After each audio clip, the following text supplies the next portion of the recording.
Bien. Comme je vois qu'il n'y a presque plus personne qui rentre, on va en profiter pour démarrer plus tôt. C'est rare, en général on commence en retard, mais là comme ça on aura 5 minutes de plus pour les questions, donc c'est plutôt rare et bien. Sous ce titre énigmatique, un petit peu énigmatique, du grand enrichissement, pourquoi l'Europe a-t-elle remporté la mise au XIXe siècle? Ce à quoi on va s'intéresser, c'est aux explications nombreuses, diverses et variées, qui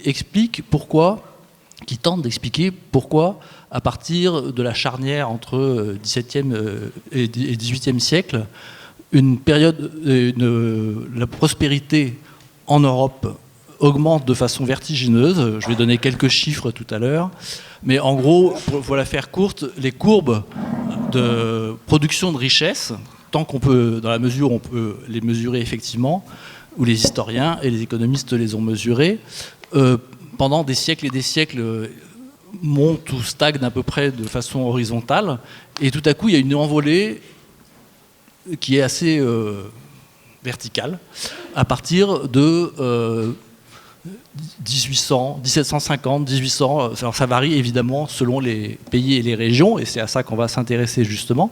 C'est pareil pour la population.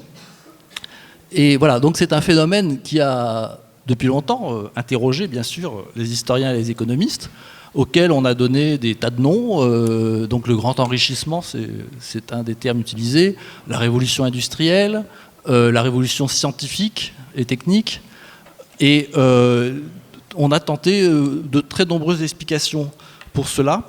Mais pour résumer un peu ce qui motive le fait qu'on peut s'intéresser de près à ce sujet, c'est une citation que j'utilise souvent de Rutger Bregman, qui est un historien néerlandais qui a publié un bouquin qui est sorti en français il n'y a pas très longtemps. Il est déjà sorti aux Pays-Bas, bien sûr, et puis en Angleterre, et a été un best-seller. Ça s'appelle Utopie réaliste, et ça vient de sortir en septembre en français.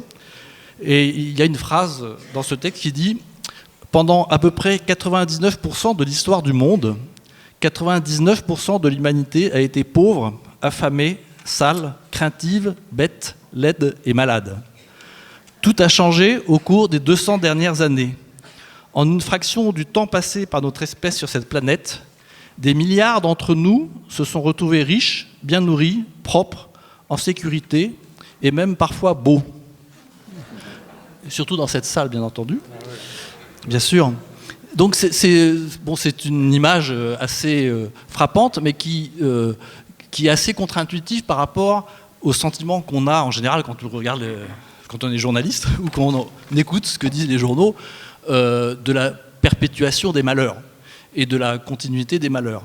Parce que bien sûr, on parle là de tendance, on parle là de données globales, ce qui n'empêche pas qu'il y ait eu et qu'il y ait et qu'il y aura des régressions à un moment donné, à certains endroits, mais ce qui est frappant là, c'est la tendance générale. Et donc il y a bien entendu, je ne sais pas si vous connaissez l'économiste anglais Angus Maddison, qui a recherché avec ses équipes, donc il y a ce qu'on appelle le Madison Project qui est sur Internet, donc tout le monde peut aller voir, et a tenté de rassembler le maximum d'informations et de données possibles à travers l'histoire, évidemment, un travail d'historien à travers les textes, mais aussi l'archéologie, mais aussi la climatologie, mais aussi un certain nombre de sciences diverses et variées, pour avoir des données sur la production, tout simplement, sur la richesse. Et il a converti tout ce qu'il pouvait trouver comme données, depuis des temps immémorialement reculés, en dollars. Parce qu'après tout, c'est quand même la monnaie mondiale, n'est-ce pas? En dollars de l'an 2000. Donc il a tenté de convertir toutes les données qu'il avait en dollars de l'an 2000. Donc je vous en donne quelques-uns. La richesse mondiale par habitant, c'est-à-dire la production mondiale par habitant, en 5000 avant Jésus-Christ, oui.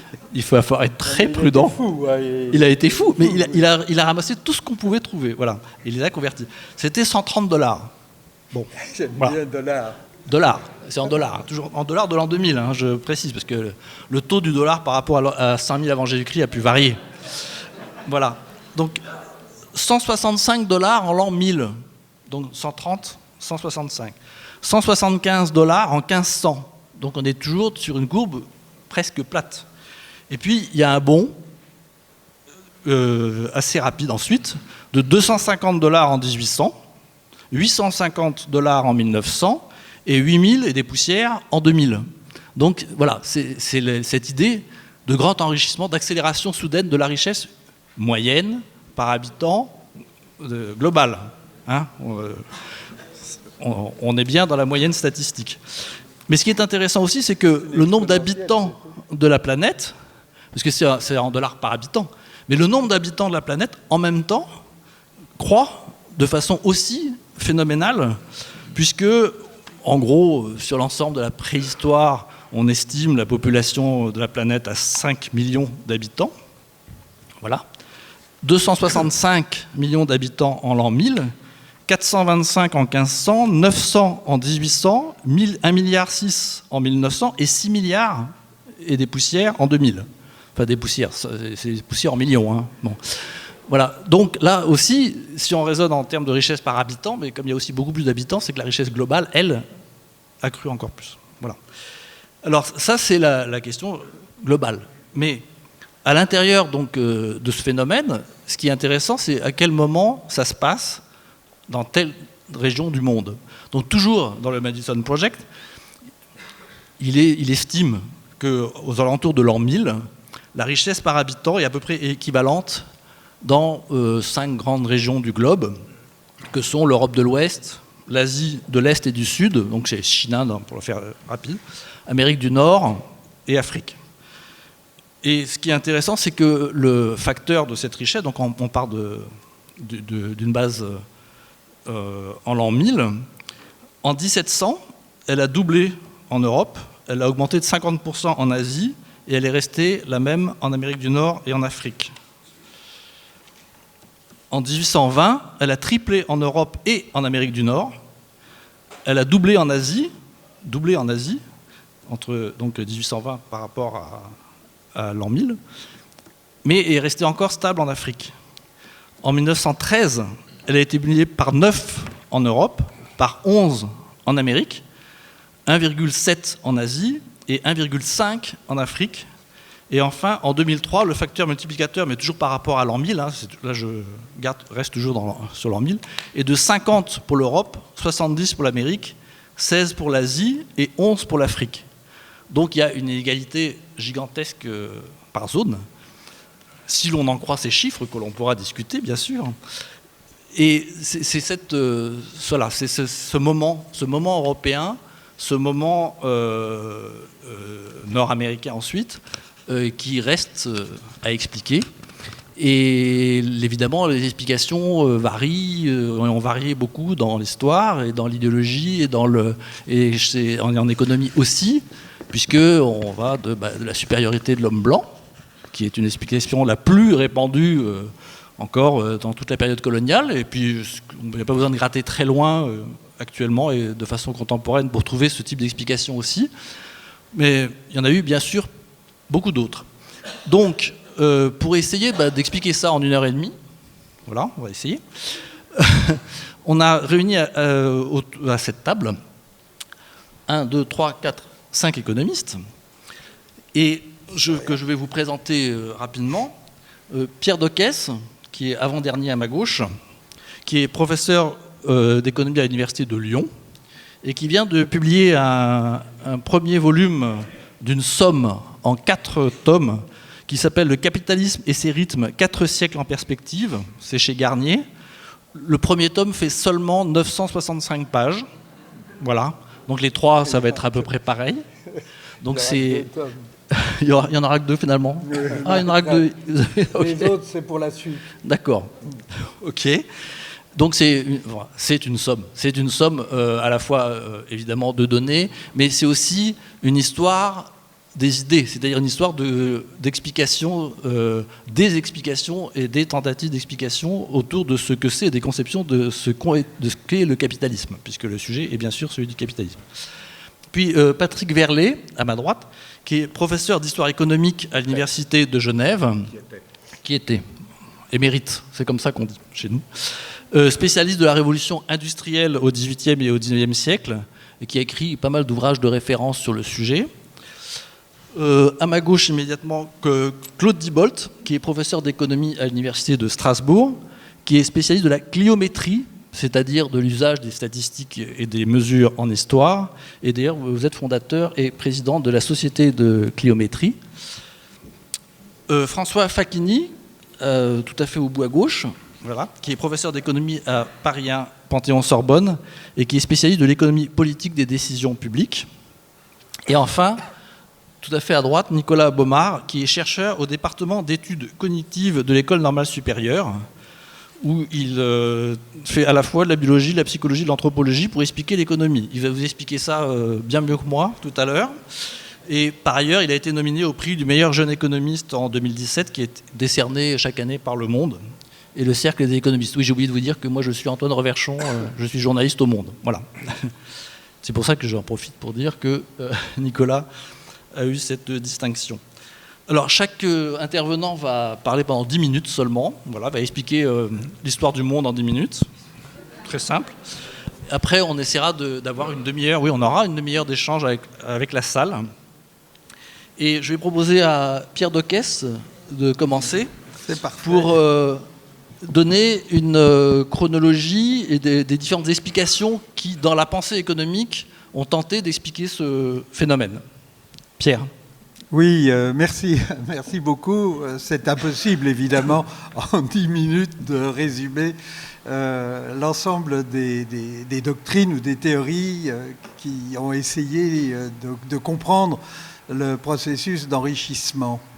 Une première remarque tout de suite sur notre titre général. Il n'est pas impossible que l'Europe ait déjà emporté la mise un peu plus tôt qu'au XIXe siècle, et peut-être qu'elle avait déjà gagné, même si cela n'apparaît pas toujours dans les statistiques, peut-être avait-elle déjà gagné au XVIIe et au XVIIIe siècle. Si je veux faire un grand panorama, effectivement, de ces doctrines, je vais essayer de définir un certain nombre de moments. Le premier moment, c'est le moment qu'on appelle classiquement mercantiliste, ce qui règne pendant le XVIIe siècle, le XVIIIe siècle dans les pays d'Europe, France, Angleterre, Espagne, Italie, mais surtout les deux premiers.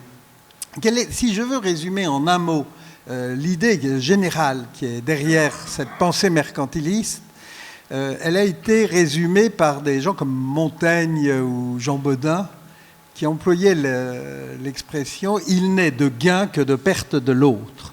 Autant dire que nous étions dans une situation de jeu à somme nulle et que par conséquent la pensée fondamentale c'était la prédation, soit par la guerre qui prend une position tout à fait importante, soit par le commerce assimilé à une prédation.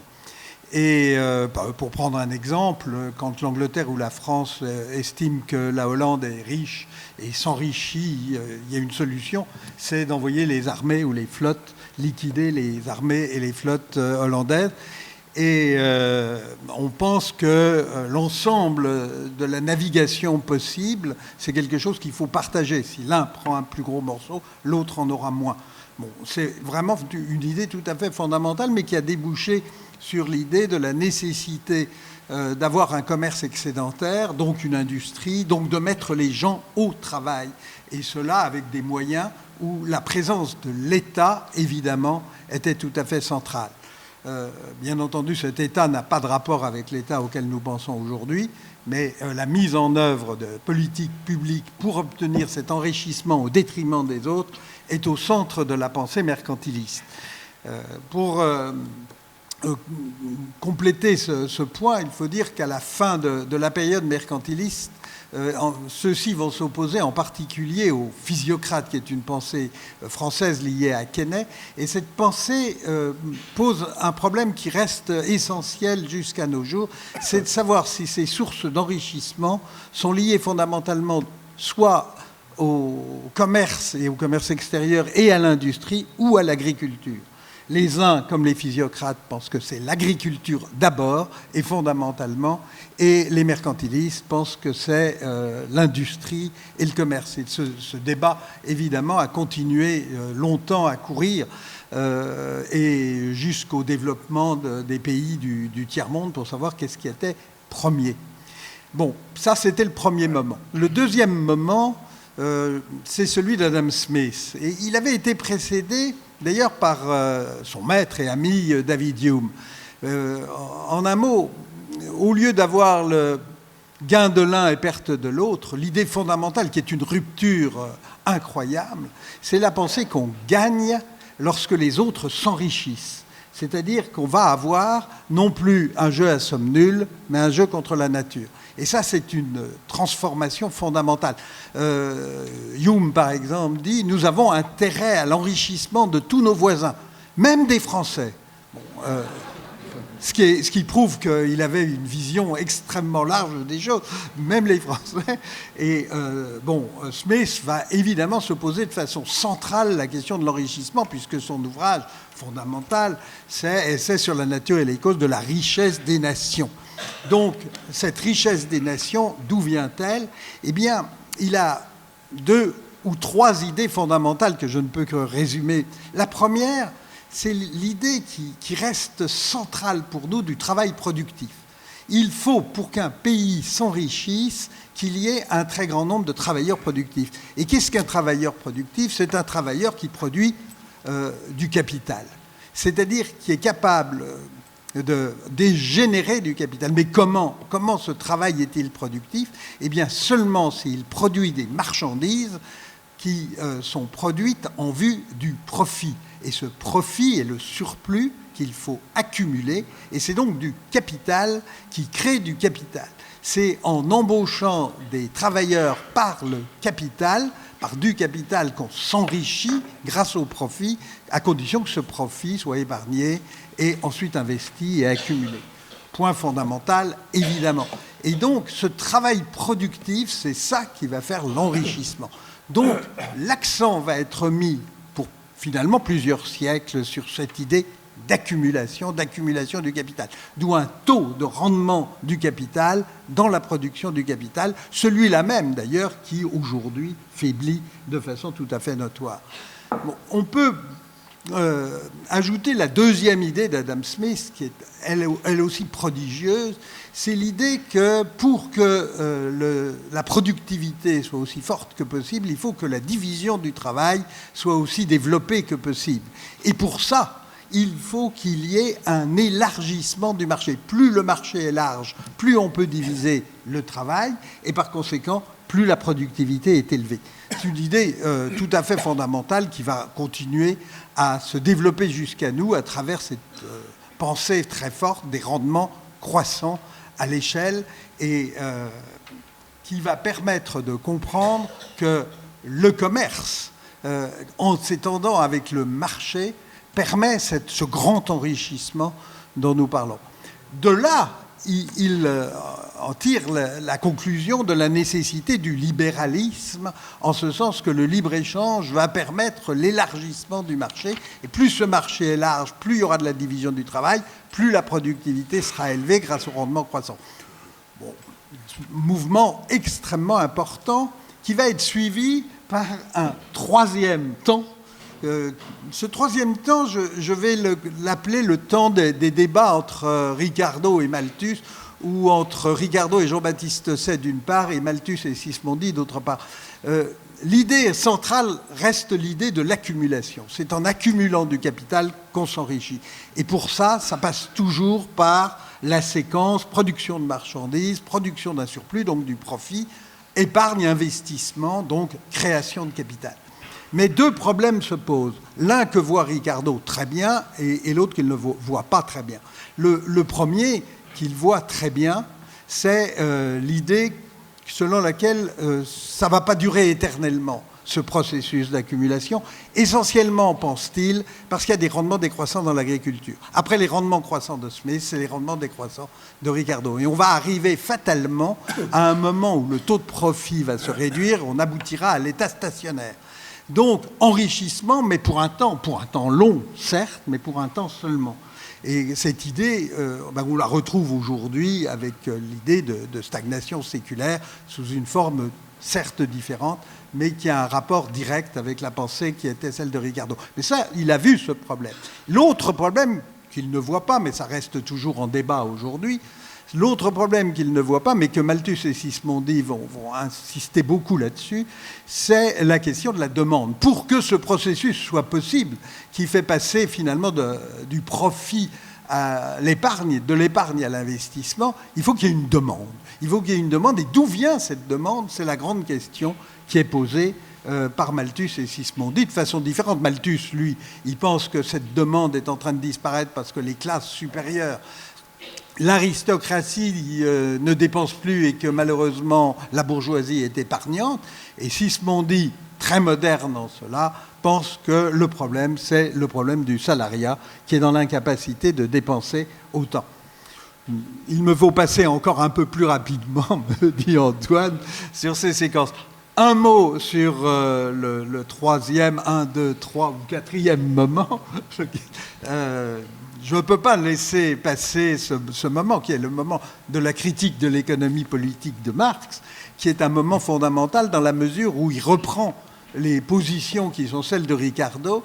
Il analyse lui aussi la tendance à la chute du taux de profit, mais de façon très différente. Je ne vais pas intervenir sur ce point, mais quelle est la base de l'enrichissement? La base de l'enrichissement, pour Marx, c'est évidemment le développement des forces productives.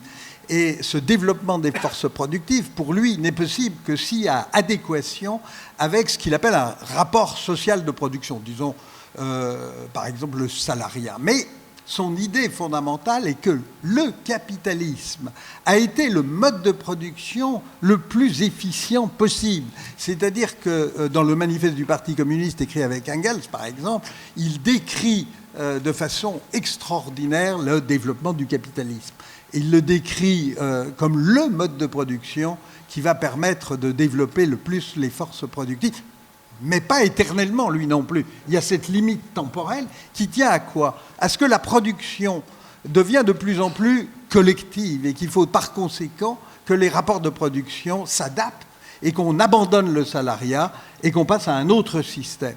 Bon, voilà pour résumer à grands traits, je m'excuse pour Karl Marx, ses idées, dans lesquelles il se reconnaîtrait, peut-être pas. Il me reste 2 temps, mais alors là, je vais être extrêmement rapide. Les 2 temps, en même temps ou à peu près que Marx se développe la grande pensée libérale. La grande pensée libérale qui, pour résumer, met l'accent sur, pour le grand enrichissement, les vertus qui sont la rationalité, l'individualisme et la capacité à épargner. Le tout appuyé sur des institutions fondamentales qui tournent autour du droit de propriété, qui permettent à un individu de réussir à s'approprier les fruits de ses efforts. Et c'est sur cette base fondamentale, individualisme, rationalité, droit de propriété et capacité à l'épargne, d'où le lien avec l'idéologie, et en particulier l'idéologie calviniste. On peut par exemple, penser au grand Max Weber. Dernier moment, peut-être, enfin pour le moment, le dernier moment, je ne peux pas ne pas en parler en 2 mots, mais vraiment 2 mots, c'est évidemment la pensée schumpeterienne. La pensée schumpeterienne qui est la pensée de l'innovation. Le grand enrichissement vient de cette capacité fondamentale qu'est l'innovation liée à des grands entrepreneurs. Et il rejoint, et c'est là-dessus que je vais terminer, par une boucle, il rejoint le premier penseur du progrès, qui est certainement Francis Bacon, qui avait mis l'accent sur les grandes inventions et sur les grands progrès scientifiques et qui avait pensé le progrès comme quelque chose d'indéfini et appuyé sur le progrès scientifique et qui disait finalement ce qui fait notre puissance, c'est 3 inventions fondamentales.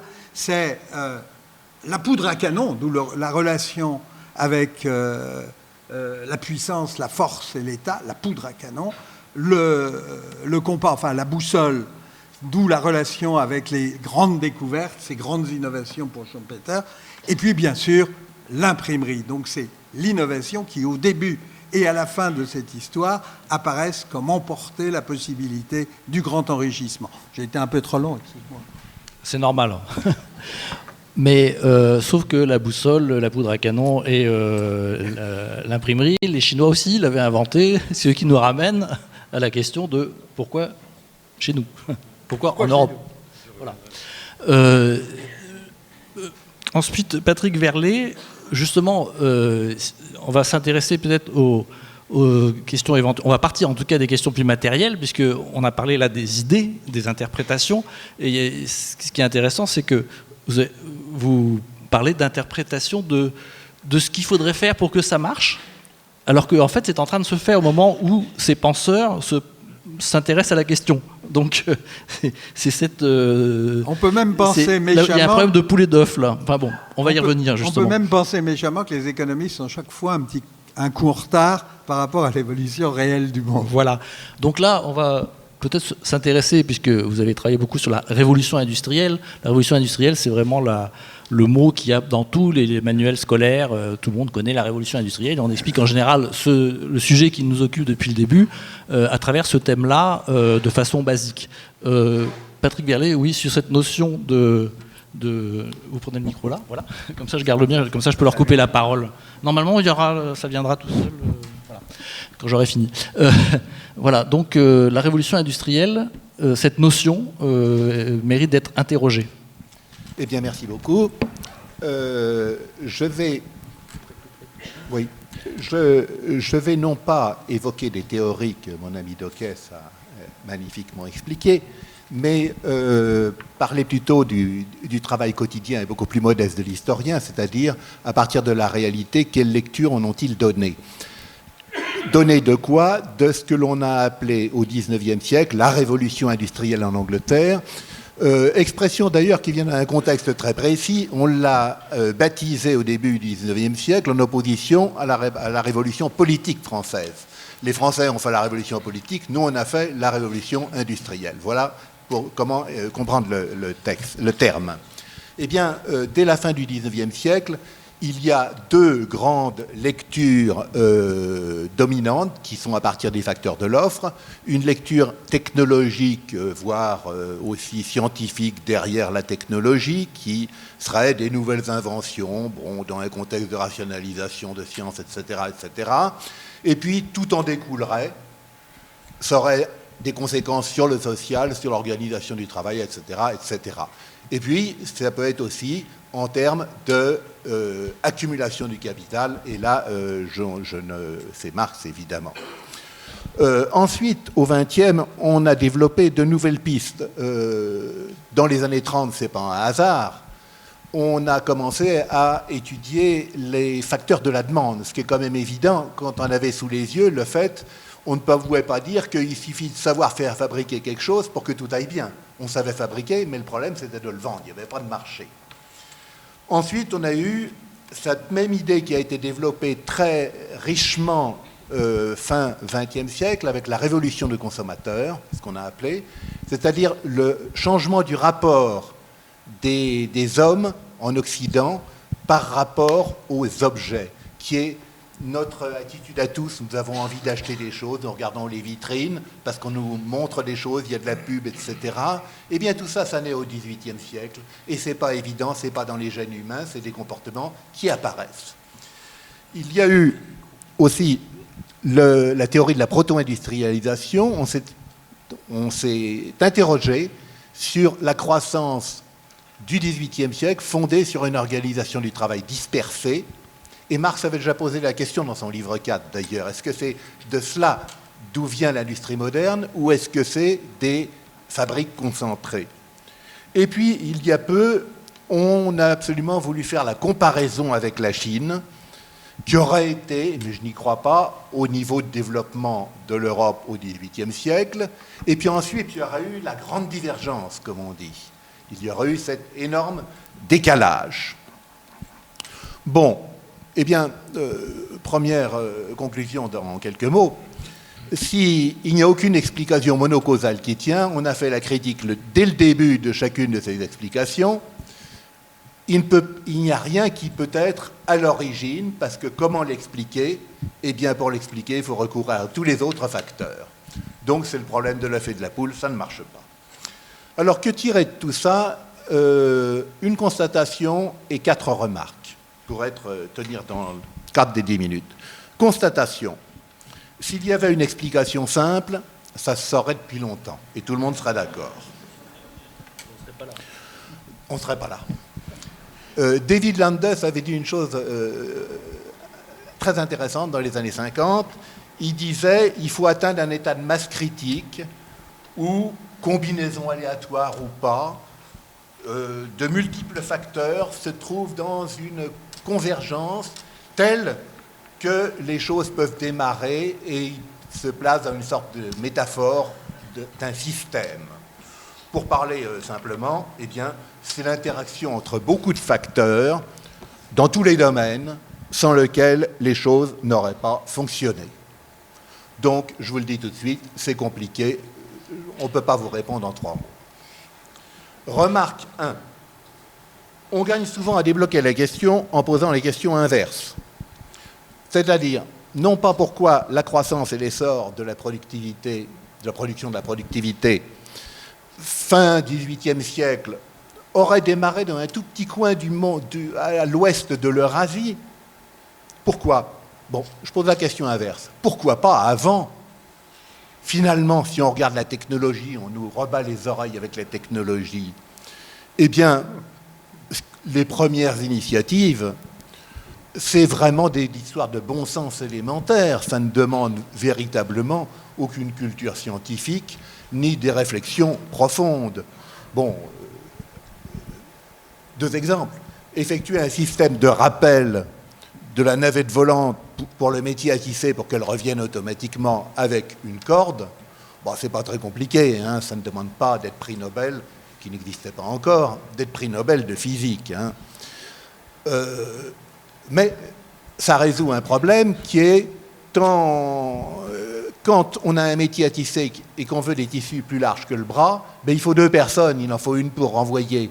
Donc, ce système, il économise un ouvrier, un salaire d'ouvrier. Utiliser du coke à la place du charbon de bois dans la sidérurgie, c'est pas non plus très compliqué.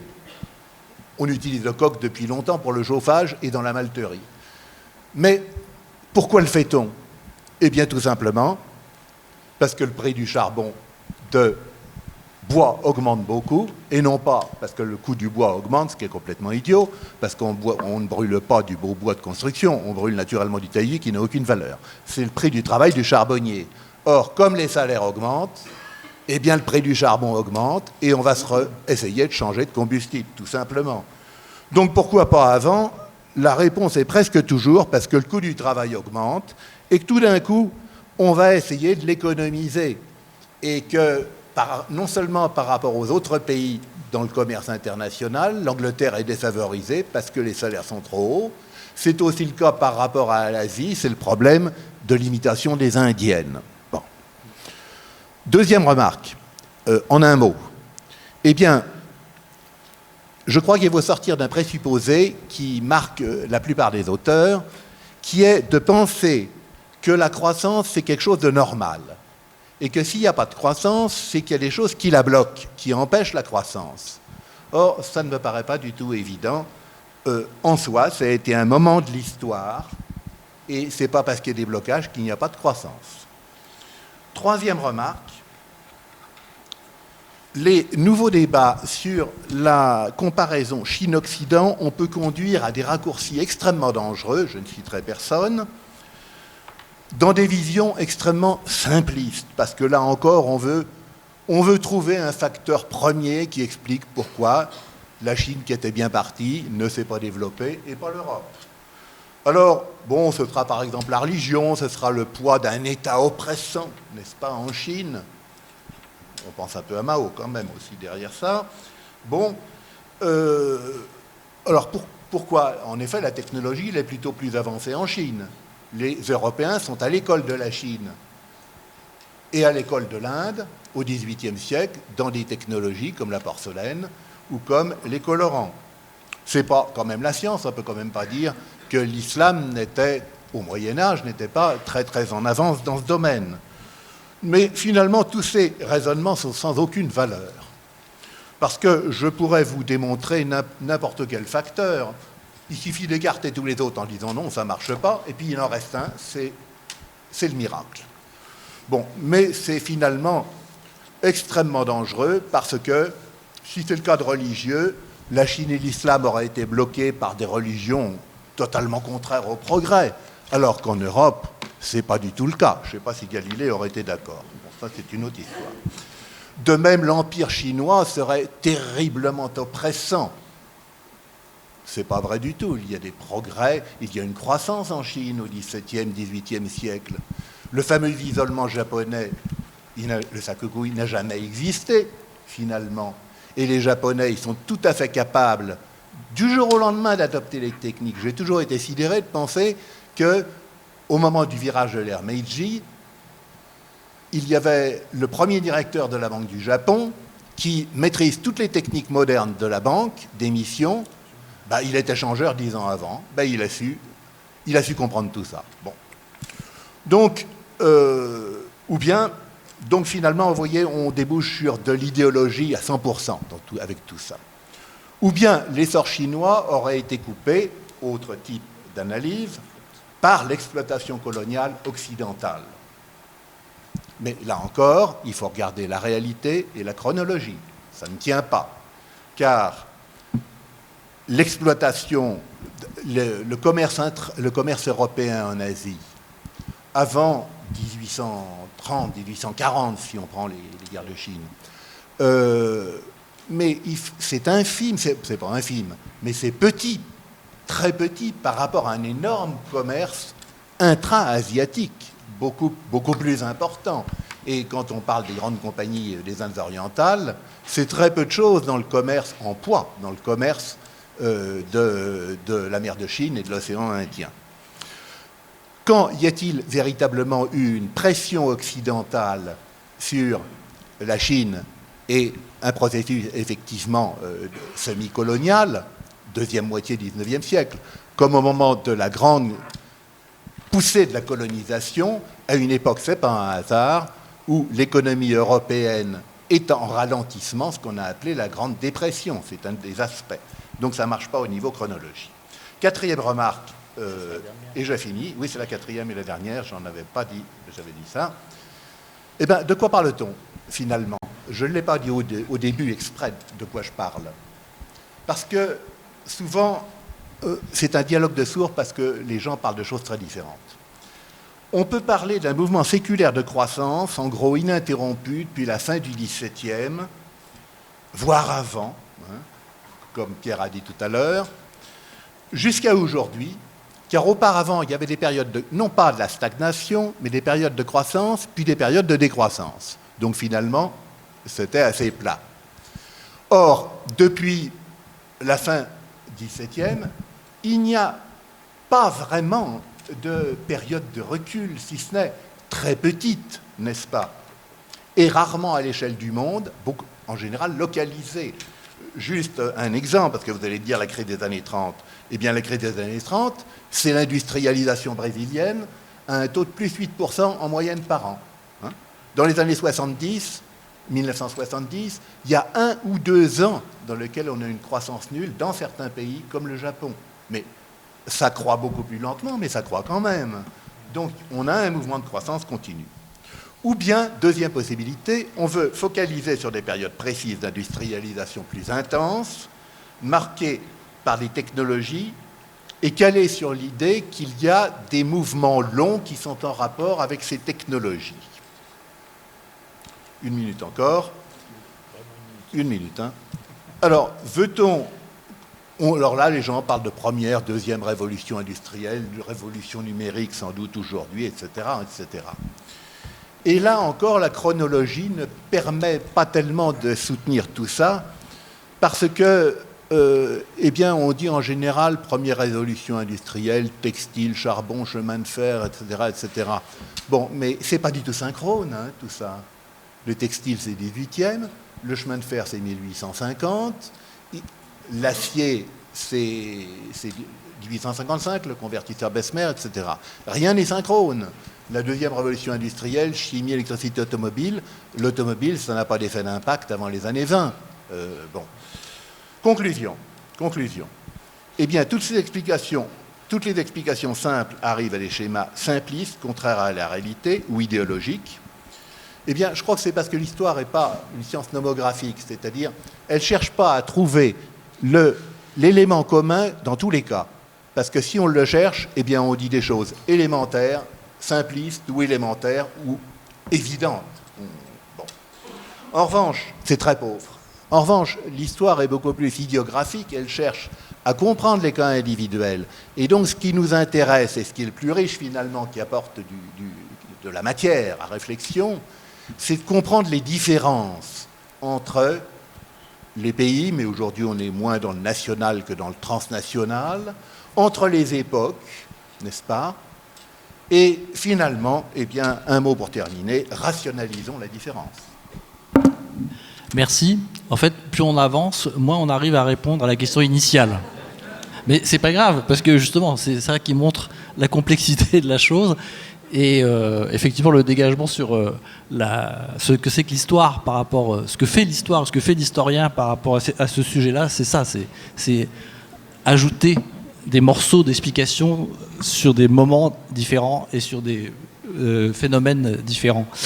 Mais on va peut-être essayer quand même petit à petit de s'approcher d'une tentative de pourquoi, peut-être, Claude Dibolt. Merci beaucoup pour le pourquoi et bonsoir à tous. Donc, le grand enrichissement, de manière très synthétique, je dirais que nous, de manière complémentaire aux deux interventions précédentes, je dirais que nous savons à peu près ce qui s'est passé, comment ça s'est passé et où ça s'est passé. Et là réside le cœur de mon intervention cette fois-ci, c'est de savoir pourquoi cela s'est passé et pourquoi notamment cela s'est passé en Europe, avec un certain nombre d'hypothèses que je vais soumettre à votre jugement, à la discussion dans le cadre de cette table ronde, sur le rôle peut-être majeur qu'ont pu jouer les institutions européennes, et les institutions européennes fortement liées ou corrélées à une notion de culture. Vous me direz culture, à la Paul Valéry, peut-être un concept qui chante bien plus qu'il ne parle. Je vais tenter de le définir et de vous faire peut-être accepter ou réfuter l'hypothèse que ces aspects culturels, de valeur, d'attitude, d'aptitude et de vision par rapport à un monde qui change a pu être une des clés qui aura permis peut-être à l'Europe, contrairement à la Chine, aussi discutable que soient les confrontations et les comparaisons faites entre les deux cultures ou les deux nations, ait pu être un élément déclencheur de ce grand enrichissement qui a conduit par la suite à des sociétés, comme vous le savez, très développées, avec un problème majeur aujourd'hui qui est celui de l'inégalité croissante au niveau mondial. Avant d'en arriver à mon interprétation, je souhaitais quand même faire un effort pédagogique et de revenir pour vous montrer en quoi ce grand enrichissement est véritablement une rupture majeure dans l'histoire, que je crois, de l'homme ou de l'humanité. Alors, en moins de 10 minutes, je commence par « Il était une fois l'homme ». Alors, je vais essayer de le faire synthétique pour vous faire comprendre. Imaginez que l'homme arrive sur Terre à minuit et que 24 heures se soient écoulées jusqu'à aujourd'hui. Ça, c'est le principe de base. Au début, à 0 heure, il évolue dans un monde de prédation, des ressources naturelles, des ressources disponibles qu'il maîtrise à peine. Je l'ai synthétisé ici par rapport à une représentation que je n'ai malheureusement pas le temps de développer. Peu avant 22 heures, on passe déjà de minuit à 22 heures, 0 heure, la domestication du feu est enfin réalisée et cela marque sans doute une rupture majeure, notamment au niveau de la préhistoire. La révolution néolithique, comme vous le savez, ère malthusienne, développement de l'agriculture, encore un bond en avant. Nous sommes déjà, par rapport à notre histoire de l'humanité, à 23h56, où on lance la transition vers une société agricole et sédentaire. Puis, ce qui a été abordé à l'instant, la révolution industrielle, le régime post-malthusien et le régime de croissance moderne, qui est souvent utilisé également pour qualifier notamment ce grand enrichissement au niveau des sociétés. Tout s'accélère il est 23h59 dans notre histoire de l'humanité, qui court toujours, finalement, mais qui n'arrive et qui cherche son explication par rapport à une mutation d'une société agricole et artisanale, cette fois-ci vers une société bien plus commerciale et industrielle. Donc l'image que je vous propose de retenir, c'est que finalement, cette dernière minute de l'histoire de l'humanité que nous vivons encore aujourd'hui et qui a débuté avec le grand enrichissement, la question est aussi centrale et aussi majeure que la question que se pose l'astrophysicien pour savoir, au niveau de l'univers, qu'est-ce qui s'est passé à la première seconde, ou moins que cela, au niveau du début de l'évolution. Et cette rupture est véritablement majeure. Ce qui a été synthétisé par Antoine, par l'ensemble des intervenants déjà, c'est pourquoi, après des millions d'années, des milliers d'années de stagnation, un certain nombre de régions du globe, donc je synthétise, ont-ils connu cet accroissement sans précédent de rapidité et d'accumulation des richesses. Alors moi j'ai listé un certain nombre de points que je soumets à la discussion. Pourquoi l'Europe et pas la Chine? Ça a été abordé. Pourquoi l'Angleterre? Est-ce qu'on ne pourrait pas imaginer, hypothèse complètement folle, que ce soit une sorte de marche aléatoire et que ce soit le hasard qui ait déterminé l'ensemble de ces évolutions? Tel un homme qui aurait trop bu, à un moment donné, tente de rentrer chez lui, et à un moment donné, le matin, il se retrouve chez lui, mais il ne sait pas véritablement le chemin qu'il a emprunté en termes de marche aléatoire. On pourrait citer aussi la peste noire. La peste noire qui revient de plus en plus dans les publications, puisque l'Europe a perdu bien la moitié de sa population, qui a dû se reconstruire, et notamment avec une accumulation de capital humain, et le rôle des femmes, notamment, que ce soit le contrat de mariage ou autre élément, qui revient de façon importante. La religion, ça a été abordé. Les monastères, sans doute, ont été extrêmement importants pour cet aspect de croissance. Les jésuites, bien moins, pour la simple raison que leur stratégie, si je peux m'exprimer comme ça en qualité d'économiste, n'était peut-être pas nécessairement le développement de l'instruction et de la croissance. Des personnalités intellectuelles majeures qui ont été citées par Pierre. J'en ai listé ici d'autres, Luther, Newton, Smith, Darwin, sur un certain nombre d'éléments. Et le point crucial sur lequel j'aimerais arriver, en extension peut-être des discussions que j'ai eues encore récemment avec Mokir et qui synthétise un peu son ouvrage tout récent sur A Culture of Growth, une culture de croissance, c'est de revenir sur les aspects de culture et notamment les changements radicaux dans les valeurs, les croyances et les préférences des individus qui, par la suite, ont sans doute donné lieu au développement d'un certain nombre d'institutions qui se sont imposées comme légitimes ou pas, mais qui ont pris le pas sur un certain nombre d'éléments et qui posent la question cruciale de la poule ou de l'œuf. À un moment donné, est-ce que c'est la culture qui va créer les institutions? Est-ce que c'est les institutions qui vont engendrer un changement de culture? Et par rapport à cette évolution même des processus, est-ce que tous ces phénomènes, même institutionnels ou autres, sont exemptés ou ex post d'une croissance économique, de l'innovation qui existerait déjà d'une certaine manière et qui ne viennent qu'entériner un certain nombre de savoirs? Donc les autres points, je vais aller vite là-dessus, qui ont été abordés aussi dans la première et la seconde intervention. La saturation des ressources naturelles, ça c'est un point qui n'a pas été abordé, mais qui pourrait aussi être un point lié à l'enrichissement, l'innovation technologique, l'accumulation de capital, les réseaux commerciaux, les idées, la violence. Et moi je crois également sur un certain nombre d'éléments que je développe dans des publications personnelles, sur le rôle des femmes dans le couple et dans le ménage, à partir du, peut-être pas dans le XVIIe, le XVIIIe siècle, mais qui, une fois le grand enrichissement établi, ont gagné en termes de pouvoir de négociation par rapport à l'accumulation de capital humain un certain nombre d'éléments qui ont permis à une société de prendre de l'ampleur et de se développer. Très rapidement, ce graphique vous synthétise finalement ce qu'Antoine a présenté en tout début d'intervention sur l'évolution du PIB. C'est mieux avec un graphique, hein, je reconnais. Du PIB et de la population en Europe occidentale depuis l'an 1000. Et vous voyez très rapidement au niveau de la croissance, à un moment donné, les barres en bleu par rapport à la population, donc une croissance qui est quasiment exponentielle, et une population quand même qui va, au milieu du 19e siècle, je ne peux pas le développer, mais au niveau français, rentrer dans ce qu'on appelle la transition démographique, avec une chute également démographique, et qui revient sur l'aspect qualité-quantité d'enfants, qui aura un impact également sur la croissance, et notamment la manière dont on considère la croissance dans le couple. Donc, les institutions, pour finir là-dessus et respecter mon temps de parole initial, donc est-ce que le cadre institutionnel et les organisations qui en découlent jouent un rôle essentiel dans ce processus-là? Sont-elles au début ou à la fin d'un processus? Peut-être qu'en la discussion, je pourrais venir sur des cas très concrets, sur les rôles des institutions. Souvent, vous avez tous entendu parler des lois Ferry sur la scolarisation en France, qui a eu un impact extrêmement important. Sachez que la scolarisation en France était faite dès 1867. Les lois Ferry n'ont fait qu'entériner quelque chose qui était déjà dans les chiffres, déjà finalement acté. Je pourrais développer des illustrations similaires sur Bismarck, le système de santé, qui est montré comme une avancée fondamentale dans le système allemand, comparé au système français qui a été considéré comme un échec 30 ans après. Le système français était finalement beaucoup plus efficace. Tout repose finalement sur les différents indicateurs qu'on utilise pour faire cette évaluation. Donc, ces institutions, si elles sont représentatives de quelque chose de très important, une fois soutenues par l'intervention de l'État, finalement, elles vont se cristalliser et elles permettront notamment d'établir un certain nombre de relations contractuelles, de manière juridique ou autre, qui permettent à l'échange, donc au commerce et à la croissance, véritablement de s'imposer et de se développer. Donc ces institutions, ça a été aussi abordé par la division du travail, l'organisation du commerce par Pierre.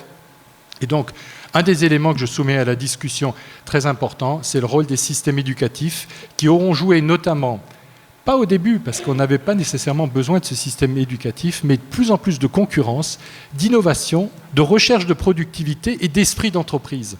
Et je reviens encore une fois sur ces aspects de valeurs qui ont été transmises, qui sont peut-être propres à notre civilisation, je ne veux pas dire judéo-chrétienne, mais un certain nombre d'éléments extrêmement importants qui ont conduit par la suite un développement du savoir très théorique, très élitiste, porté par une élite, vers un savoir beaucoup plus utile et beaucoup plus orienté vers les masses.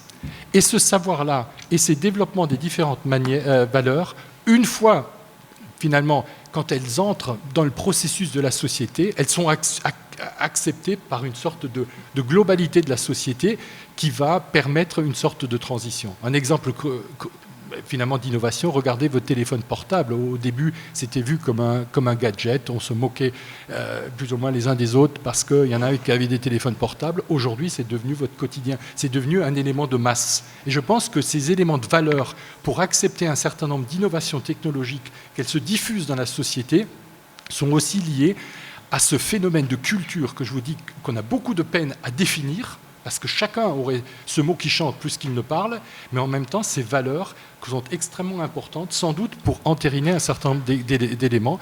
Donc, ce côté éducatif très important, avec en opposition à cela, des activités qui seraient moins productives, qui seraient des extractions de rente. Je pourrais revenir, relisez Tocqueville là-dessus par rapport à ces évolutions, et qui sont d'une criante actualité aujourd'hui, ne serait-ce, si je peux lier l'histoire au présent, par rapport à quel modèle de société on veut, par rapport à une société d'entrepreneurs, d'innovateurs sur ces différents éléments, ou une société où on serait beaucoup plus centré sur l'exploitation d'une rente et sur le passé.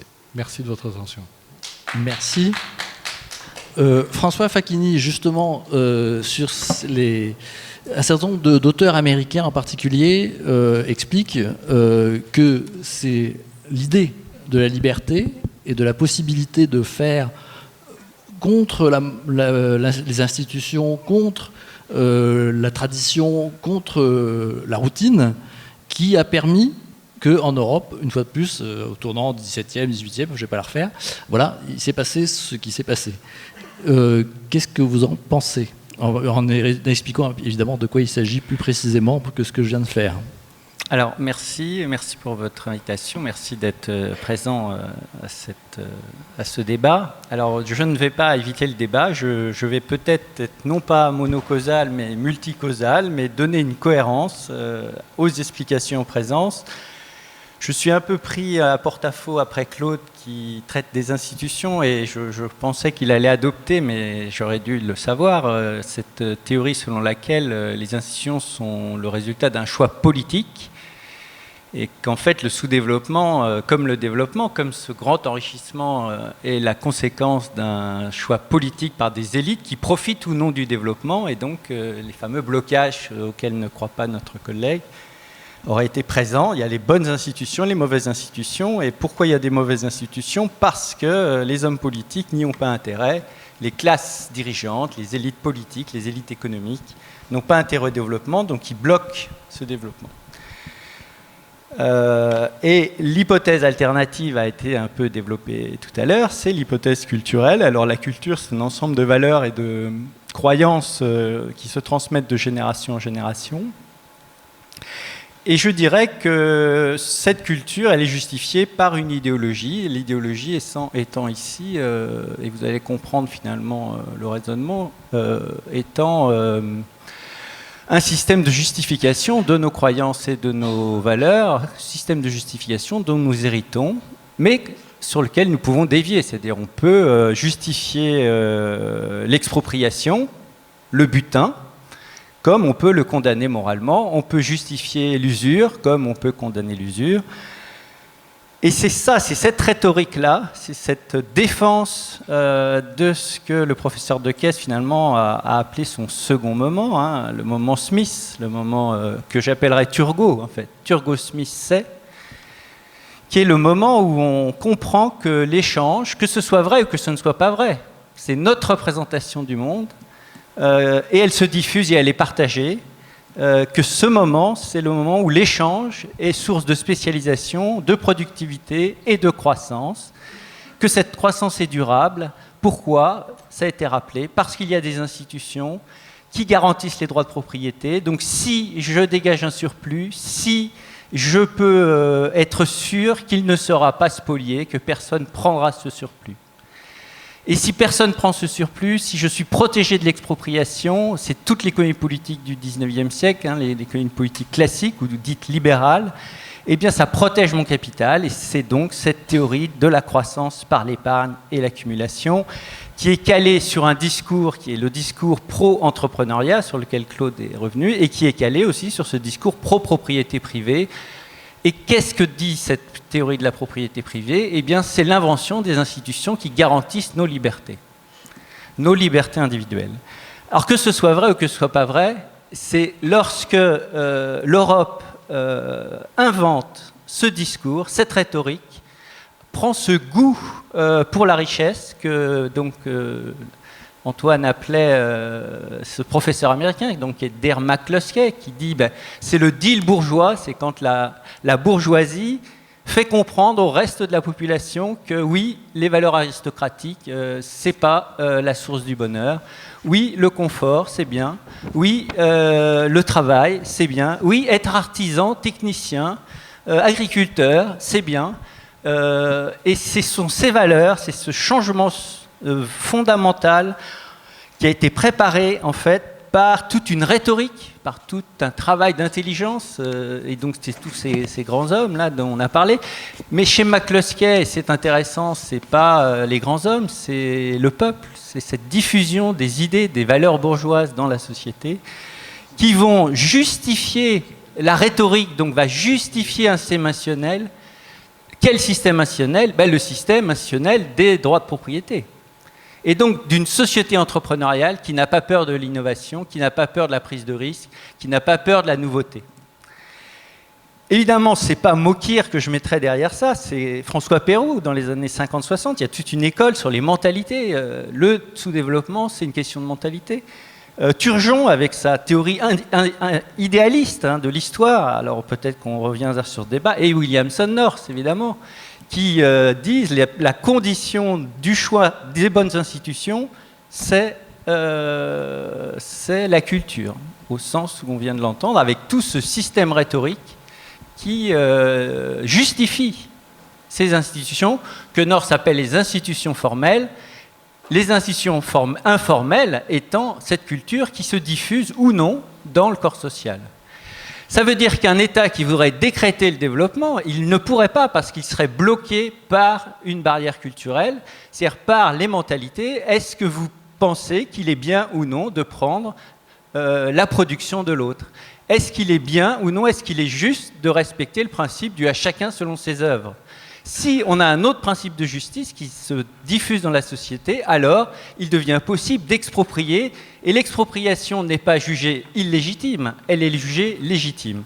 Et donc on peut comprendre aussi l'évolution institutionnelle, l'évolution des choix politiques, et surtout dans les modèles démocratiques où, même s'il y a énormément de défaillances entre la souveraineté de l'électeur et les décisions des gouvernements, eh bien, ce système-là qui invente le développement et qui provoque le grand enrichissement peut reculer. Et donc, le grand enrichissement peut devenir un grand appauvrissement lorsque notre conception du monde, à tort ou à raison d'ailleurs, change. C'est-à-dire lorsque nous n'avons plus les mêmes croyances et les mêmes valeurs. Et je voudrais terminer sur ce point empirique. D'une part, Angus Maddison, pour le cas français, si on regarde attentivement les courbes, le début du grand enrichissement, ce serait pour moi 1832. Que voit-on aujourd'hui lorsqu'on fait un tableau simple avec ce que les économistes appellent la macroéconomie institutionnelle, donc on mesure la qualité des institutions politiques, par exemple, est-ce que ce sont des démocraties, est-ce qu'il y a le libéralisme politique ou des dictatures, est-ce que les droits de propriété sont respectés? Eh bien, tous les grands pays riches, donc PIB par habitant, sont des pays qui ont des institutions dites libérales, libéralisme politique d'un côté, libéralisme économique de l'autre. Ce qui ne veut pas dire, et Acemoglu le dit très bien dans un de ses chapitres, qu'il n'y a pas de la croissance extractive, c'est-à-dire qu'on ne peut pas croître en dehors de ce modèle. Mais est-ce que l'on peut croître durablement, comme cela a été le cas en Europe, pour un certain nombre d'économistes dont je fais partie, et peut-être ce ne sera pas le cas de tout le monde ici, je pense que la croissance extractive n'est pas durable. Qu'est-ce que la croissance extractive ? C'est une croissance qui est construite non pas sur ces fameuses institutions, non pas sur cette rhétorique de la liberté, mais qui sont construites sur les ressources naturelles. Donc là, vous êtes totalement dépendant en fait, de l'évolution des prix des matières premières, qui est construite sur la prédation. Donc on a dit la guerre, des choses comme ça. Et ce sera mon dernier mot. Et ça permettra ensuite de démarrer sur le débat, mais pas tout de suite, d'abord Nicolas, mais parce que la question de l'accumulation par la prédation par les Européens, elle est néanmoins très présente dans l'histoire, dans l'historiographie. Donc, et inversement, il y a aussi des périodes de croissance ailleurs que dans des démocraties libérales. Voilà. Bref, donc ça sera le débat après. Mais Nicolas Baumard, là, c'est même plus la culture, c'est même plus les idées, c'est ce que vous appelez la morale collective, qui pour vous est le moteur de la grande prospérité. Oui, expliquez-nous ça et comment vous êtes arrivé à cette idée-là aussi. Je vais faire un pas de côté. Donc moi, je fais de l'économie comportementale. Donc c'est une branche de l'économie qui est à la frontière avec les neurosciences, la biologie de l'évolution, la psychologie expérimentale, l'écologie. C'est finalement une économie qui se dit, on va essayer, au lieu de parler de l'homo economicus, des abstractions, on va partir de la façon dont les gens se comportent dans la réalité, la façon dont le cerveau fonctionne, et voir si ça ne peut pas enrichir l'explication économique. Alors vous allez me dire, bon, c'est bien la psychologie, mais quel est le rapport avec le grand enrichissement ? Je suis content, en étant le dernier à parler, de voir qu'on a déjà vu en fait émerger plus ou moins la psychologie et les neurosciences avec c'est le mot de mentalité qui a été prononcé plusieurs fois, le mot de culture, le mot de croyance, etc. Et effectivement, dans le débat sur le grand enrichissement, d'abord, on s'était beaucoup focalisé sur les institutions, et puis de plus en plus, on parle de culture. Pourquoi on parle de culture ? Je pense, Patrick Verlet l'a dit par exemple, il y a énormément d'inventions du XVIIIe siècle, du secteur du textile, qui sont extrêmement simples. C'est-à-dire que n'importe qui pouvait les faire. Et pourtant, pendant toute l'histoire de l'humanité, les gens ne les ont pas fait avant. À un moment, on a pensé que c'était la science, mais non, comme l'a dit Patrick Verlet, il y a beaucoup de choses dans le métier artistique qui auraient pu être faites avant. Les gens semblent beaucoup plus innovateurs, et c'est Claude Diebold en a parlé avant, avec le travail de Joël Mokyr. Il y a vraiment, l'Angleterre se distingue par son niveau d'innovation, et toute la période moderne se distingue par son niveau d'innovation. Et on revient finalement, j'essaie de citer tout le monde avec Pierre Decaisse qui a parlé de Francis Bacon. En fait, beaucoup de gens se disent, finalement, ce qui distingue l'Europe, c'est cette propension à innover, cet optimisme technologique, etc. Mais là, une fois qu'on dit il y a un changement culturel, il y a une nouvelle culture de l'innovation, en fait, on n'a rien expliqué. Pourquoi il y a une culture de l'innovation? Et pourquoi les Romains n'avaient pas une culture de l'innovation? Et pourquoi les Chinois n'avaient pas une culture de l'innovation? Et si on dit, voilà, c'est parce qu'on est Européens, mais alors pourquoi les Européens du Moyen-Âge n'avaient pas cette culture de l'innovation? Et voilà, et c'est pour ça qu'on peut se tourner vers la psychologie. C'est-à-dire que si la culture elle a changé, c'est parce que la psychologie des gens a changé, le cerveau des gens a changé. Et là, peut-être vous vous dites, bon, je ne vois toujours pas le rapport avec les neurosciences et la psychologie, puisque la psychologie, ça décrit des choses qui sont universelles. Ça décrit comment les gens fonctionnent, comment ils font des choix, etc. C'est une science biologique.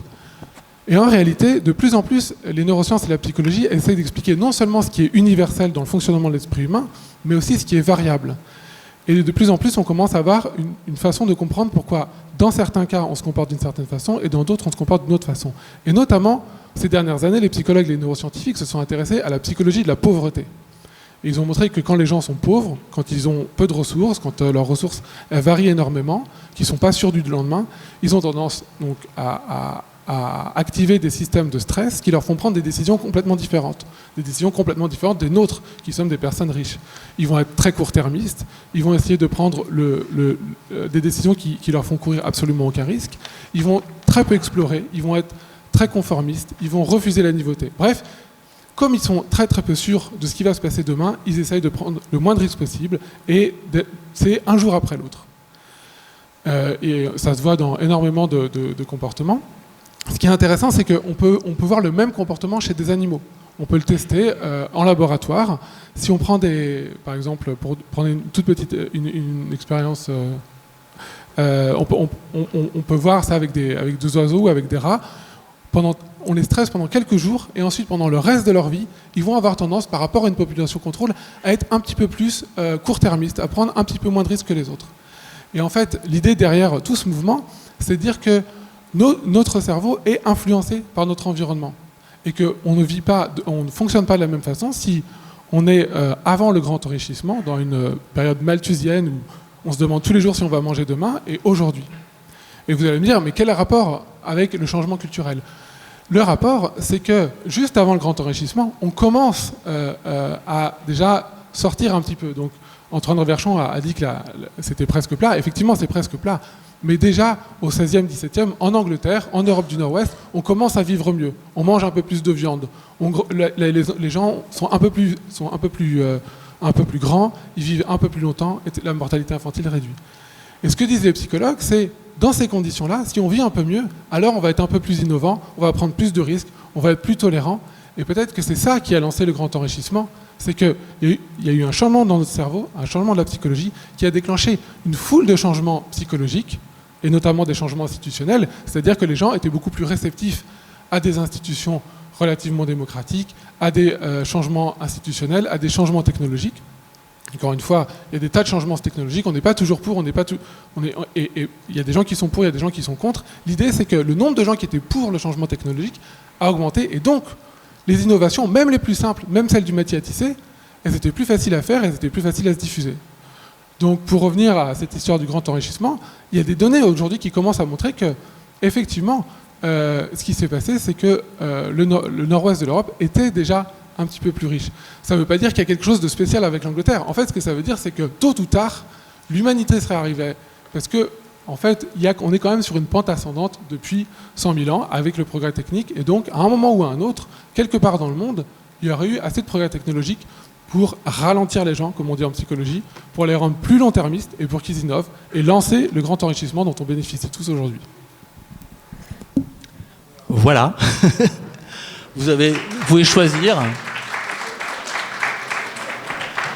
Vous pouvez pick and choose dans l'ensemble de ces explications pour en conclure que, comme disait Patrick Verlet, effectivement, c'est plutôt l'addition de tous ces points de vue qui peut contribuer à expliquer. Est-ce qu'on peut faire circuler un micro? Vous avez un micro qui veut poser des questions ou donner son opinion qui s'ajoutera au grand puzzle? Bon, au premier rang déjà. Oui, Merci. Je remercie notamment le dernier intervenant qui m'a presque piqué mon intervention, je plaisante, concernant le facteur de la médecine. En fait, vous avez parlé de l'espérance de vie qui augmente. Et effectivement, en vous entendant parler, notamment beaucoup de statistiques de transition démographique, monsieur, je me suis dit, mais effectivement, une culture de l'optimisme, quand on a une espérance de vie de 30 ou 35 ans, c'est pas la même chose que quand on a une espérance de vie de 60 ans. Et d'un point de vue statistique, est-ce que l'Europe, l'Europe, oui, est la zone du monde qui a eu l'espérance de vie qui a effectivement augmenté le plus rapidement et le plus durablement, de manière à peu près concomitante ou pas, ou en tout cas un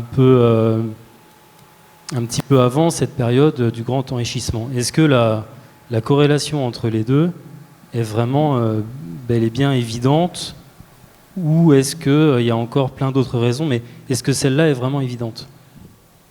Oui, mais il y a un problème de poule et d'œuf, mais je vais laisser répondre les sachants. Si je peux... Ouais. Juste quelques faits. La fin du XVIIe siècle est marquée par un recul de ces grandes épidémies que l'on ne savait pas très bien, que l'on n'a jamais su très bien expliquer. Il y a toutes sortes d'explications, mais je veux dire, pour les historiens, tant qu'on n'a pas des faits sur lesquels on peut s'appuyer, on peut toujours proposer toutes sortes d'hypothèses. Mais en tout cas, on voit ces dernières grandes épidémies disparaître de l'Angleterre dès la fin du XVIIe siècle. À Marseille, la dernière grande épidémie est 1740, et ensuite on les voit qui existent simplement postérieurement dans les ports italiens, parce que évidemment ces ports sont en relation avec le Levant, mais sans cela on n'a plus de très grandes épidémies. Certes, vous me direz, il y a eu le choléra de Paris en 1834, mais c'est quand même relativement ponctuel, alors qu'auparavant ces grandes épidémies diminuaient régulièrement la population, mais elles n'étaient pas simplement le fait de l'absence de médecine ou du hasard, elles étaient quand même très liées à un cycle répétitif que l'on trouve pendant tout l'Ancien Régime, qui est la relation avec la guerre, l'épidémie, la mauvaise récolte. Donc le tout se mélangeant, chacun renforçant l'autre. La guerre à cette époque-là tue pas beaucoup de soldats, mais elle tue les civils, et surtout elle dévaste les récoltes, et elle transporte, ce sont l'armée avec tous ces mercourages, etc., qui suivent, c'est des vecteurs de transport des épidémies. Voilà. Ce que l'on sait au niveau factuel. Juste pour ajouter, en fait, les progrès de la médecine interviennent très tard. C'est à partir de la fin du 19e et du début du 20e qu'ils font vraiment la différence. Et en fait, la meilleure résistance aux épidémies qu'on observe en Europe du Nord-Ouest, notamment en Angleterre, elle est due surtout à une meilleure alimentation. Donc en fait, la fin des grandes épidémies, c'est notamment dû au fait que les gens mangent mieux et donc ils peuvent plus investir dans leur système immunitaire. Ils se défendent mieux. François Facchini. Juste un petit point informatif, je crois que l'économiste Clark a développé toute une théorie sociobiologique du développement où il donne il insiste énormément sur ce facteur. Alors, c'est peut-être un facteur parmi d'autres, ou le facteur. Les débats entre économistes cherchent à le déterminer. Dans le livre de Angus Deaton, qui s'appelle La Grande Évasion, il a compilé des données démographiques extrêmement précises où il montre justement comment ça évolue. Et c'est un problème de poule et d'œuf là encore. C'est-à-dire que est-ce que c'est du A ou est-ce que c'est ça qui fait c'est ce qu'il explique. Il explique ça très très bien sur des cas britanniques, et en particulier la lutte contre les épidémies dans la ville de Londres, où il y a une décision publique. C'est-à-dire qu'il y a une institution politique qui se met en place pour combattre les épidémies, pour les comprendre et ensuite pour les combattre. C'est une institution, ça. J'aurais ajouté un mot factuel au niveau de l'alimentation, parce que sur la base alimentaire, il n'y a pas de progrès si évident que ça. Morino avait montré que les rendements du blé, par exemple dans le bassin parisien, sont les mêmes dans la première enquête qu'on possède, qui est de 1840, et à l'époque de Philippe le Bel. Mais en revanche, l'Europe a été sauvée de la famine par de différentes manières, parce qu'effectivement, Abel avait montré que le régime alimentaire se dégrade du XVIe siècle au XVIIIe siècle. Mais il y a eu sauvetage comment ? eh bien, il y a eu sauvetage parce que l'ouvrier anglais va pouvoir consommer du sucre et du thé qui donnent plus d'énergie, plus de glucides, etc., qu'il va y avoir la pomme de terre qui va sauver les régions les plus pauvres et qu'il y a surtout le commerce international parce que l'Europe n'a jamais, en mauvaise période, a toujours été dépendante des grands centres d'approvisionnement, c'est-à-dire depuis le Moyen-Âge les blés de la Baltique, c'est-à-dire les blés des plaines polonaises et russes, et puis au XIXe siècle les blés d'Odessa, avant que le problème soit définitivement réglé avec les blés américains, et que là l'agriculture change complètement, les marchés agricoles changent complètement. La crise, c'est plus la pénurie, c'est quand il y en a trop et que les prix s'effondrent. D'autres questions? Oui, est-ce que parmi les facteurs qui ont pu contribuer au grand enrichissement, vous seriez prêt à comptabiliser la découverte du Nouveau Monde à partir de 1492, mais déjà, monsieur le professeur y a un peu répondu en faisant allusion au blé américain, mais je pensais à l'accumulation des richesses à partir de l'Espagne et du Portugal, mais qui sont transformées en richesses financières par l'Angleterre. Et puis je pense aux 3 siècles de commerce triangulaire qui ont permis une accumulation de richesses énorme. Il faut quand même poser la question effectivement de la colonisation et de la prédation coloniale, parce que quand on parle de culture, de liberté, etc., bon voilà, il y a quand même et puis la domination technique par la guerre. Qui veut répondre sur ces... Oui. Peut-être un mot, ce que vous synthétisez de façon de façon remarquable, c'est que finalement tout ce processus-là est un processus évolutionniste. Si vous voulez, c'est à un moment donné, il y a bien, que ce soit la découverte du Nouveau Monde, c'est le grand enrichissement, c'est finalement la résultante à un moment donné d'une transformation majeure, mais qui est le fruit d'un processus qui est bien plus ancien. Et j'allais dire comme pour un fruit, le fruit était pourri de l'intérieur, mais vous le découvrez bien plus tard, à un moment donné, quand vous commencez à manger la pomme. Et donc, dans cette évolution-là, ce processus-là, pour aboutir finalement à ce qui s'est passé au XVIIIe, c'est que sans doute, c'est dès le XVe siècle, c'est des mécanismes, c'est différents éléments économiques, sociaux, d'exploitation politique, tout ce que j'ai essayé de lister, sur tous ces éléments-là, qui à un moment donné convergent sur un processus qui... C'est là qu'est pour moi le nœud gordien à trancher, c'est de savoir à un moment donné, qu'est-ce qui a à un moment donné entraîné cette rupture fondamentale qui a permis à ces sociétés d'arriver à des niveaux de revenus.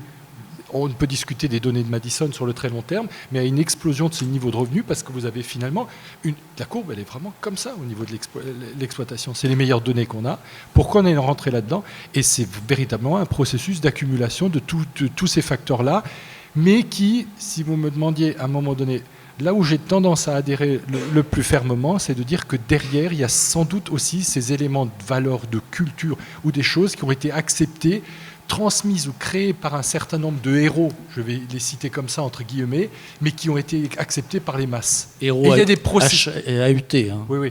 Et donc à un moment donné, acceptés par les masses, et ce qui se diffuse par la suite dans la société, et peut-être qu'aujourd'hui encore, un certain nombre de valeurs économiques, etc., sont transmises à un moment de génération, et puis elles s'imposent comme légitimes, et puis personne ne sait trop pourquoi. Oui,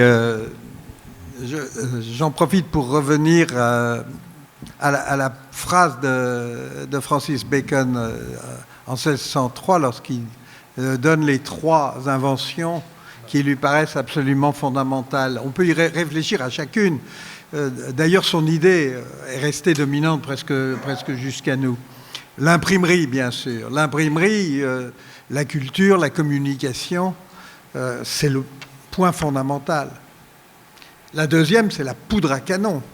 Il ne faut pas oublier l'importance de la guerre, et en particulier de cette capacité européenne née dans les guerres intra-européennes, mais qui a finalement permis une accumulation, là aussi, non plus de capitaux, mais liée aux capitaux, une accumulation de force. D'ailleurs, Max Weber en parle beaucoup. Et le compas, bien sûr, enfin la boussole, évidemment, parce que c'est à la fois la grande navigation, donc les grandes découvertes, qui vont faire basculer le monde, et c'est le commerce. Et ces trois inventions, effectivement, sont indéniablement, de façon très différente et complémentaire, à la source de ce grand enrichissement vu à partir de 1603, quoi, ce qui est quand même assez extraordinaire comme prémonition. François Facchini, vous vouliez ajouter un mot, et après il y aurait une question ici, oui, et après une autre ici. Si vous. Alors, Jared Diamond a un peu répondu à cette question. C'est un géographe, et lui, il explique tout par la géographie. Donc, il dit, pour Christophe Colomb, la question importante, c'est pourquoi ce n'est pas la Chine qui découvre les Amériques. Et sa réponse, c'est d'une part parce qu'en Europe, il y a une très grande fragmentation géographique, il y a énormément de péninsules, beaucoup de petits États en concurrence. Donc, cette fragmentation politique a permis à Christophe Colomb de trouver un mécène qui lui a permis de financer son expédition. Chose qui n'a pas été possible dans un empire centralisé avec une seule autorité. Et des conflits, alors il décrit les conflits à l'intérieur de l'administration de l'empire. Et le deuxième point, c'est un peu connexe à ce qui est dit la poule et l'œuf. Je voudrais juste rappeler qu'il y a quand même deux grandes conceptions de la causalité. Une causalité instrumentale depuis Hume qui nous fait croire que l'économie c'est une physique sociale et donc que les hommes sont comme bouchés avec un petit bouchon dans la mer et c'est l'environnement qui va les orienter. Et puis vous avez le principe d'autodétermination. Donc évidemment on accepte le déterminisme, qu'il soit social, géographique, institutionnel, tout ce que vous voulez. Mais ce qui va être décisif, c'est la transgression, c'est la déviance. Et donc, je m'inscris aussi en faux avec ce qui a été dit sur la pauvreté. C'est-à-dire, ce qui va créer la déviance, c'est une créativité, c'est l'intelligence humaine. C'est le principe de causalité génétique. Alors évidemment, quand on part dans des théories sociobiologiques, neuropsychologiques, il n'y a plus besoin d'économistes, puisque la médecine va tout nous expliquer, parce que nous sommes des espèces de pantins, soit de notre physiologie, soit du climat, soit de je sais pas quoi. Les économistes disent qu'on est des homo economicus, c'est aussi des pantins. Une question là. Oui, il y a une vingtaine d'années, un économiste anglais, dont j'ai plus le nom d'ailleurs, avait écrit qu'il n'aurait pas eu la Révolution française, l'économie française aurait dépassé, l'industrie et l'économie auraient dépassé l'Angleterre. Alors je voulais avoir votre avis là-dessus. Est-ce que c'était possible ou est-ce que ça relève du fantasme? Je précise bien un Anglais, un économiste anglais.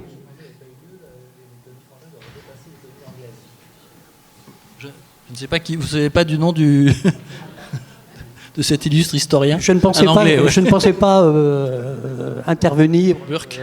Non, c'est un débat historique classique.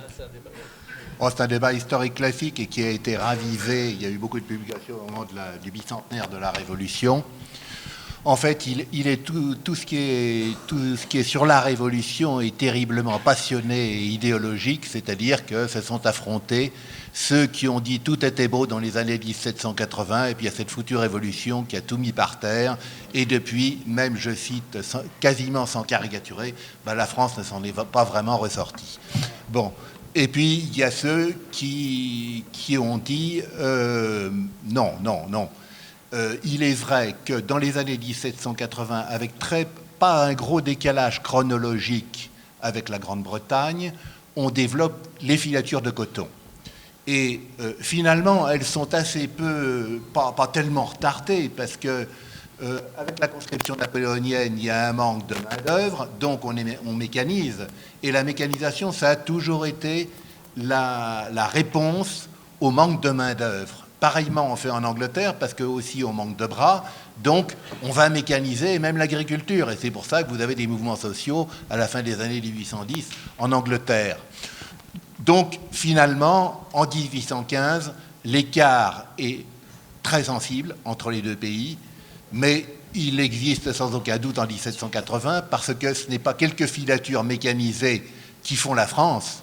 La France, c'est un très grand pays, et ce qui compte au niveau économique, eh bien, c'est quand même la moyenne. C'est pas simplement quelques aspects qu'on va décrire.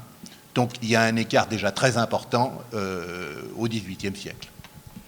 Une question au premier. Oui. Oui, très, très rapidement, mais j'aimerais avoir l'avis de la table ronde sur une thèse qui a été défendue très récemment concernant non pas le grand enrichissement, mais la fin du grand enrichissement, la fin de la créativité, que l'auteur en question, en clair Edmund Phelps, attribue à la montée de ce que moi j'appellerais le welfare state, c'est-à-dire l'État keynésien, et qu'il assimile assez rapidement aux montées du corporatisme. Alors, sa thèse majeure, c'est la culture, la créativité, la motivation individuelle qui permet de faire face à l'incertitude et qui garantit l'enrichissement. Et il dit ça, c'est fini, et il dit c'est fini depuis le début des années 30. Est-ce que l'un de vous veut répondre sur la thèse de Phelps, sur la fin de la prospérité de masse? De façon extrêmement générale, mais vraiment extrêmement générale, quand on regarde les courbes que vous avez données, Claude en particulier, ou celles de Madison, bon, ce qu'on observe sur des siècles et des siècles, c'est une croissance exponentielle. Bon, on sait que toute espèce placée dans une niche écologique va croître de façon exponentielle jusqu'au moment où apparaît une limite, et cette courbe se transforme en une courbe en S, une logistique. La caractéristique de l'espèce humaine, c'est que jusqu'ici, elle a toujours réussi à produire elle-même ses propres ressources et à faire monter la limite au-delà de laquelle, enfin en deçà de laquelle, quand on vient la heurter, la courbe n'est plus exponentielle parce qu'on tombe sur une limitation des ressources. Est-ce qu'on en est là? Voilà la grande question, fondamentalement. Est-ce qu'on arrive maintenant, dans cette niche écologique qu'est notre planète, jusqu'à nouvel ordre, est-ce qu'on arrive à une limite absolue? Cette croyance en la limite absolue, bon, c'est pas la première fois qu'elle arrive sur l'humanité. On l'a cru à différents moments être là. On l'a cru, par exemple, au XVIIIe siècle, avec la disparition du bois. Je prends cet exemple. On l'a cru avec Malthus et les rendements décroissants dans l'agriculture. Bon, mais aujourd'hui, avec les problèmes écologiques nouveaux, est-on arrivé à cette limite absolue qui fait que finalement le temps du grand enrichissement pour l'espèce humaine, c'est plus la question Europe, Asie, etc. Pour l'espèce humaine, est-ce qu'on arrive à cette limite ou est-ce qu'une nouvelle fois l'espèce humaine va être capable de la déplacer vers le haut? Là, on est devant une grande interrogation, mais que ce n'est pas la première fois que cette interrogation se pose à l'humanité.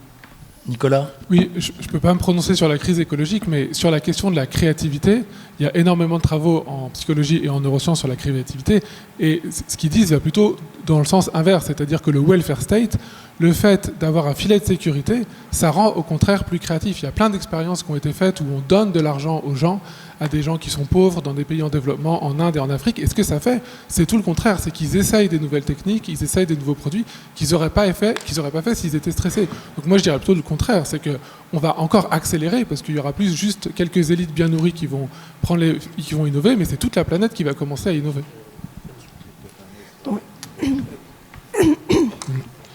Je trouve que la question, juste deux mots pour ce point aussi, est extrêmement importante.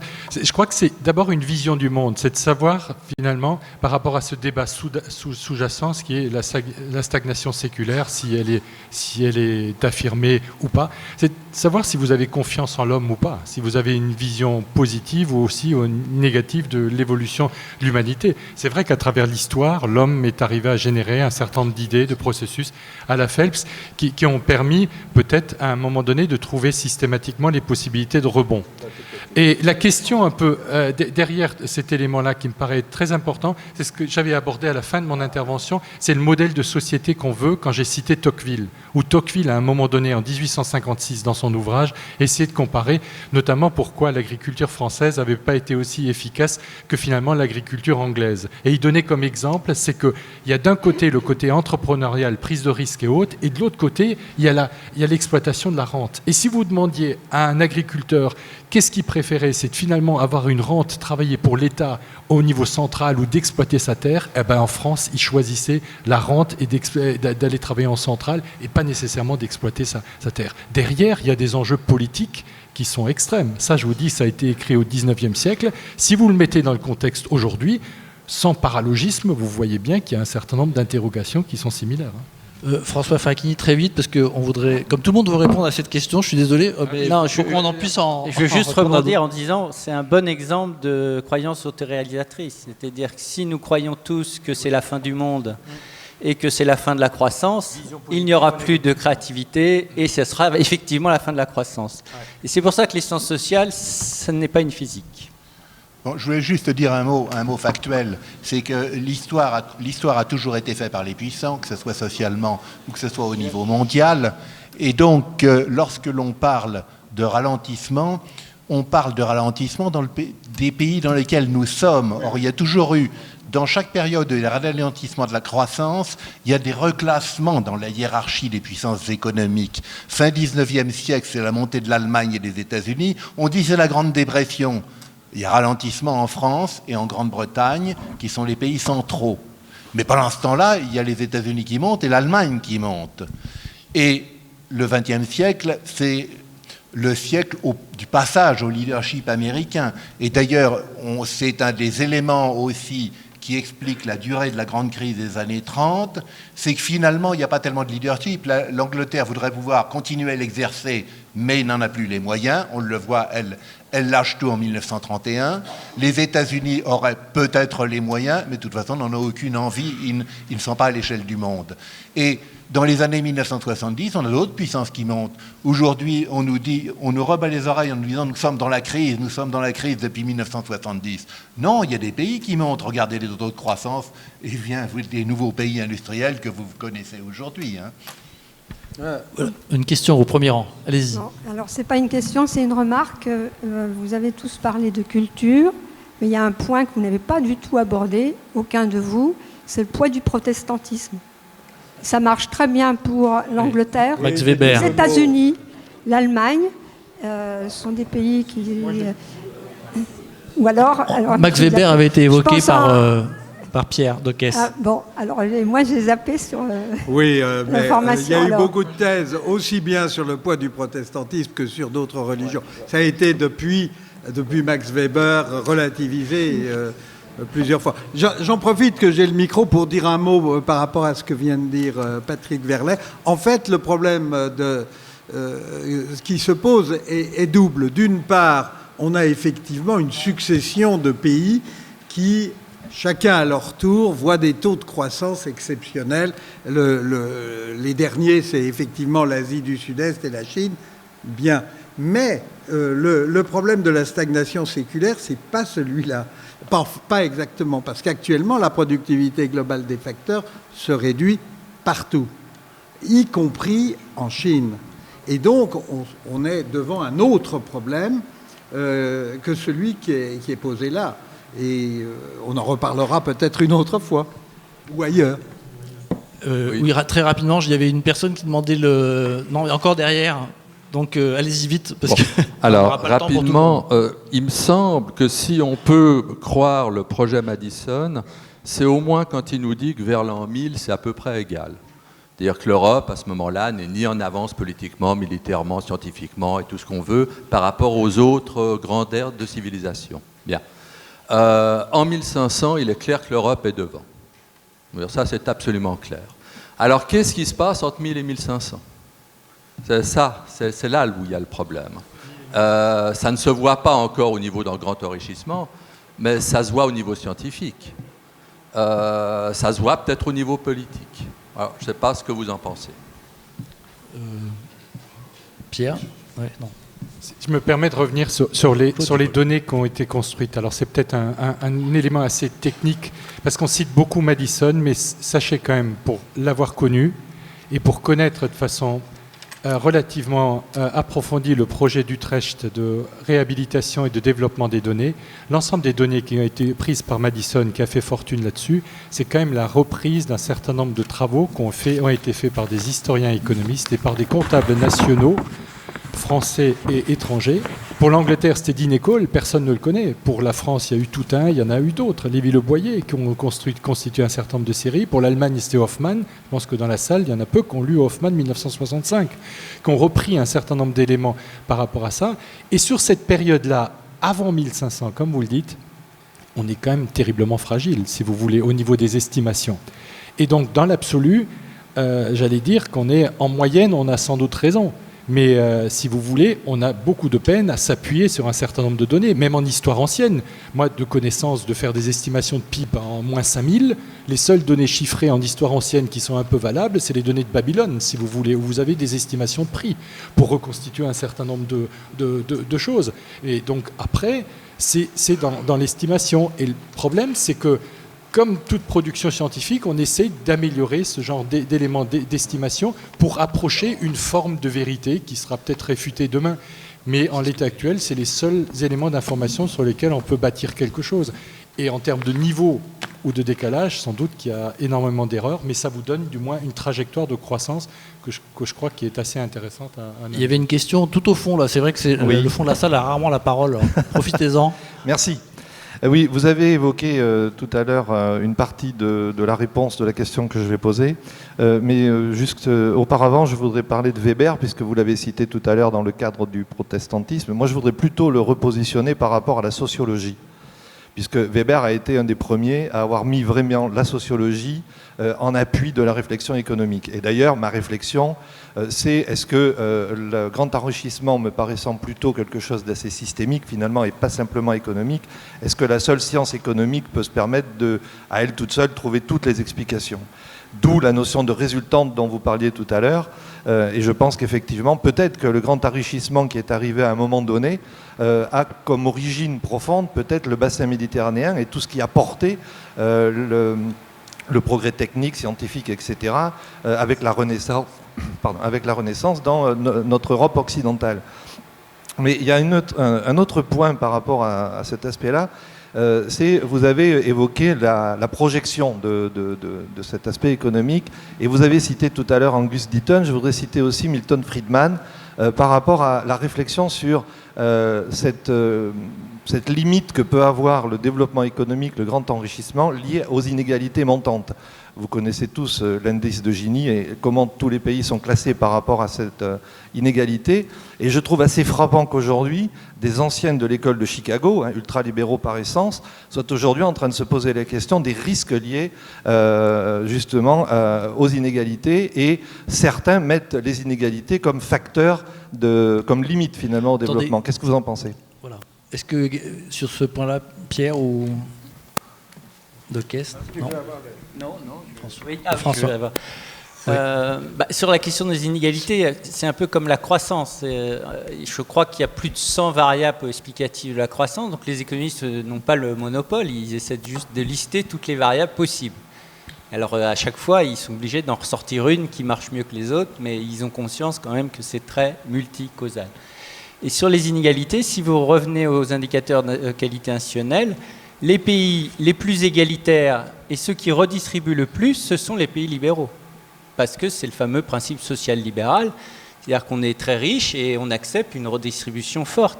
C'est-à-dire qu'on est très inégaux, ce qu'on appelle les Gini markets, c'est-à-dire Gini avant redistribution, sont à peu près équivalents dans tous les pays, mais les Gini nets sont très faibles en Europe. Et si vous regardez donc les pays démocratiques et qui respectent la propriété, sont plutôt des pays redistributeurs, mais à faible croissance. Je suis désolé. Oui, enfin, c'est quand même assez étonnant. On n'a plus le temps, mais il me semble qu'il y a un grand pays démocratique, enfin jusqu'ici, qui s'appelle les États-Unis, où les inégalités sont quand même relativement importantes, d'après ce que j'ai cru comprendre. Oui. Alors, non, on n'a plus le temps. Je suis désolé. On est obligé d'arrêter. Je sais qu'il y a encore plein de questions rentrées, mais vous pouvez venir les poser directement ici à la table.